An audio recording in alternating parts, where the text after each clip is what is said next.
यह बिहार है, लोकतंत्र की जननी है। यहाँ पर लोकतांत्रिक व्यवस्था को चरमराने की कल्पना भी मत करिएगा, नहीं तो जड़ से उखाड़ कर गंगा जी में विसर्जित कर दिए जाएंगे। बिहार की जनता का निर्णय है चारा खाने वाले लोगों को दूर भगाना।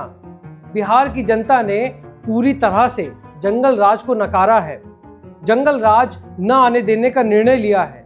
दूसरी तरफ उन्होंने जातिवाद को नकारा है, उन्होंने नकारा है लगातार झूठे वायदों को।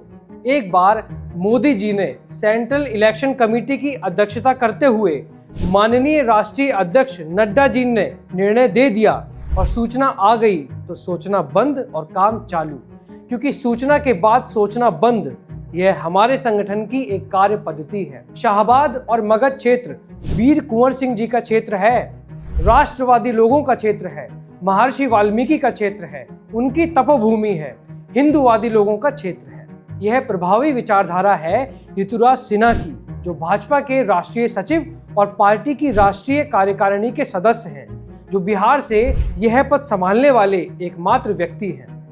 राजनीति में आने से पहले वह एक सक्सेसफुल एंटरप्रेन्योर थे।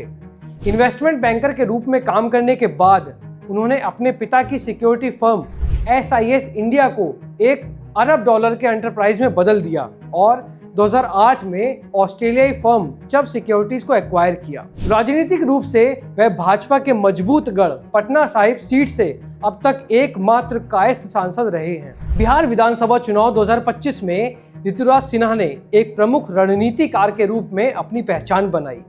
उन्हें मगध शाहबाद क्षेत्र का चुनाव प्रभारी बनाया गया था, जहां पिछली बार NDA का प्रदर्शन काफी कमजोर रहा था, लेकिन उनके लीडरशिप और माइक्रो मैनेजमेंट एबिलिटीज के कारण NDA ने इस बार इस क्षेत्र की 48 सीटों में से 39 सीटें जीती। उन्होंने बूथ स्तर तक कार्यकर्ताओं के साथ सीधे संवाद किया, गुटबाजी को नियंत्रित किया और स्थानीय मुद्दों जैसे राष्ट्रवाद, विकास और जंगल राज का विरोध पर ध्यान केंद्रित करते हुए महागठबंधन के किले को भेदने में महत्वपूर्ण भूमिका निभाई। ऋतुराज सिन्हा ने चुनाव परिणामों के बाद कई बयान दिए, जैसे कि जनता का निर्णय और विपक्ष पर हमला करते हुए उन्होंने कहा, NDA की जीत जनता द्वारा जंगल राज को नकारने, जातिवाद को अस्वीकार करने और विकासवाद को अपनाने का जनादेश है।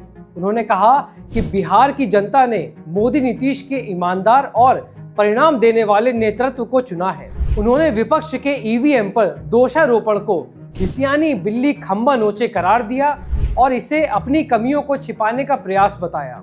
साथ ही तेजस्वी यादव और परिवार पर अपने विचार व्यक्त करते हुए उन्होंने तेजस्वी यादव को अपनी हार पर चिंतन करने की सलाह दी। लालू परिवार के आंतरिक कलह, रोहिणी आचार्य और तेज प्रताप यादव से जुड़े विवाद को उन्होंने पारिवारिक विषय बताया और कहा इसमें राजनीति नहीं होनी चाहिए। उन्होंने रोहिणी आचार्य की सराहना करते हुए कहा कि वह एक ऐसी बेटी है जिसने अपनी किडनी दान करके अपने पिता की जान बचाई है। विकास मॉडल पर उन्होंने जोर देकर कहा कि बिहार का विकास केवल कागज पर नहीं बल्कि जमीन पर दिखाई दे रहा है, जैसे कि सड़कों और हवाई अड्डों का विकास, जिन्होंने जंगल राज को वापस न आने देने का स्पष्ट निर्णय लिया है।